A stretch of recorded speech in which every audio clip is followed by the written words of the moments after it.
အချစ်ကတင့်ကိုပျော်ရွှင်စေတဲ့နာပါဒါပေမဲ့အမြဲတမ်းစိတ်ပင်ပန်းနေရပြီဆိုရင်တော့ဘေးနာကလူကတကယ်မချစ်ပဲဟန်ဆောင်နေတာဖြစ်နိုင်ပါတယ်ဒီလိုအချက်မျိုးတွေကြုံရရင်တော့တင်ကအချစ်ရေးမှာစိုးရင်ရတဲ့အခြေအနေကိုရောက်နေပါပြီသူတို့ကတင့်ကိုပြောင်းလဲဖို့ကြိုးစားပါလိမ့်မယ်ဒါပေမဲ့ကောင်းတဲ့ကိစ္စမျိုးမှာတော့မဟုတ်ပါဘူးတင်ရဲ့ပင်ကိုစရိုက်ကိုဖျောက်ခိုင်းပြီးသူ့စိတ်ကြိုက်ပုံသွင်းခြင်းတဲ့နေရာတွေမှာပါပဲ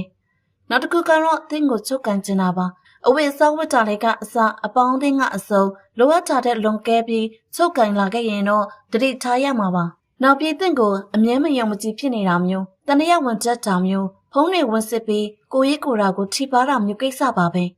အချစ်ကြီးလို့ဒီလိုဖြစ်နိုင်တယ်လို့တင်းရဲ့အားနဲ့ချက်တွေနဲ့ချုပ်ကန်ကျင်တာလည်းဖြစ်နိုင်ပါတယ်ဒီတစ်ခုကတော့ပိုပြီးအရေးကြီးပါတယ်တခြားကိစ္စတွေလောက်တင်းကိုအချိန်မပေးတာမျိုးပါအမြဲလိုတင်ကနောက်မှဦးစားပိတ်ခံရတယ်ဆိုရင်တော့အဆင်ပြေမဲ့နီးလန်းကိုရှာသိမ့်နေပါပြီချစ်သူဆုံးတွဲဆိုတာအနေဝင်းရင်ကြာမှစိတ်ချင်းနီးနေဖို့အရေးကြီးပါတယ်အဲ့ဒီလိုမဟုတ်ပဲတင်တဲ့ပတ်သက်ရင်အစ်ဆက်ဆက်ဖြစ်နေတာတက်ကြွမှုအရှိတာမျိုးဖြစ်နေရင်တော့သူ့ရဲ့အချစ်ကိုစမ်းစစ်ရတော့မှာပါအနစ်နာခံစရာရှိရင်သူ့ဘက်ကခေါင်းဆောင်တာတင်ကပဲအနစ်နာခံရတာမျိုးရှိနေပြီဆိုရင်တော့ရေလိုပဲဖြစ်ဖြစ်ရေရှည်ပဲဖြစ်ဖြစ်အဆင်ပြေမှာမဟုတ်ပါဘူးတကယ်ချစ်တဲ့သူတွေကအနစ်နာခံနိုင်ကြပါတယ်နောက်ပြီးမပြေလည်မှုတစ်ခုခုရှိတာနဲ့လမ်းခွဲဖို့ပဲစကားဦးတန်းနေတယ်ဆိုရင်တော့လုံးဝကို red flag ပါပဲတင်းရဲ့အပေါ်မှာသူ့ရဲ့ခံစားချက်တွေပြောင်းနေပါပြီ